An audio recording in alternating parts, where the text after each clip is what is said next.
quick hitters involving Michigan football, micro and macro here. One would be the running back room was devoid of talent and just thin leading into 2019. Zach Charbonnet gets the 33 carries, scores 11 touchdowns. A year and a half later, he's barely on the field and he's out of the program at UCLA. So what happened there? Totally mismanaged by Jay Harbaugh, the running backs coach. Just mismanaged. And I think that's why Mike Hart was brought in to be the running backs coach, and the coach's son was moved to tight ends and special teams. That was just mismanaged. Now, this year's running back room is stacked. That's the most loaded position on the team. I think Hassan Haskins is like a miniature Leroy Horde. Blake Corum has a level of he's not the typical type of tailback that a Michigan gets.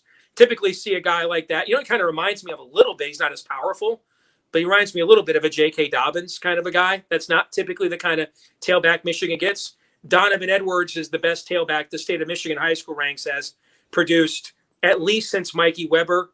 He's probably a better prospect than him. So, I mean, they're pretty loaded at that position again for this fall. And then we've got Harbaugh with the new contract. The opening line of the statement at the news conference was, "This is the guy we still believe that is going to win championships at Michigan." So what does he have to do in year one? Is it win or bust, or is it we just need to see improve? Do you have any idea on what the standard's going to be? I think that fan perception of this is going to drive a lot of it. We saw former players come out.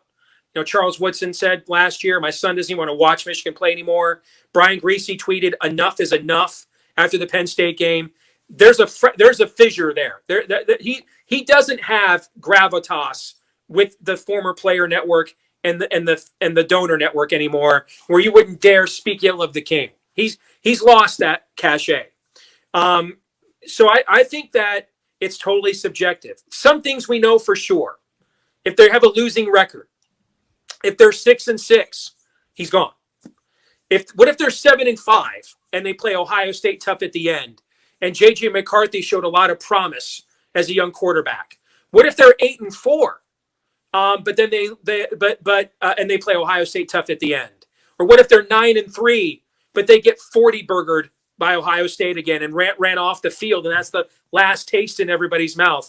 Those are all scenarios that I think Ward Manuel will do one of these numbers and gauge which way the wind blows. And I think you'll have to ask me that question closer to time. But if I had to guess, given the amount of newness in the program and the difficulty of the schedule, in my opinion, I think the program collapses under the weight of those two things, or it's a 2018, 1985, when Jim played, 2018, a couple of years ago, kind of season that nobody had Michigan pegged as a national team heading into the season, and they turned out to be. I think it will be one of those two things.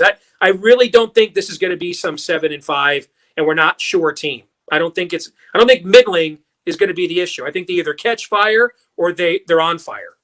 It looks middling to me, but that's actually the number I had in my head when we taped the other day was 7-5. Just looking at the schedule and looking at the talent and trying to make the comparison there. But I understand we either go off the rails or you hit something and you catch the momentum and you go. Mark, you're right about your assessment, but you can't just do an assessment with Michigan because the culture's not there.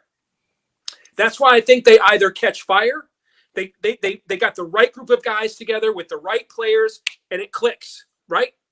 Okay, that either happens, or they're all looking at each other like that Spider-Man gif where the Spider-Mans are all pointing at each other. Okay, they're doing that all season, or we rally around the flag. This is not a stable program, Mark, where we just look at the personnel and the schedule and then apply the personnel to the schedule and make a projection.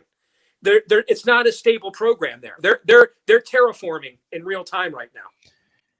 If you love college football analysis and you don't get on over to Michigan Podcast, regardless of who you root for, if you just like to hear a smart take, head on over there and Bigger 10 right here on YouTube. Steve, we appreciate you stopping by as always, sir.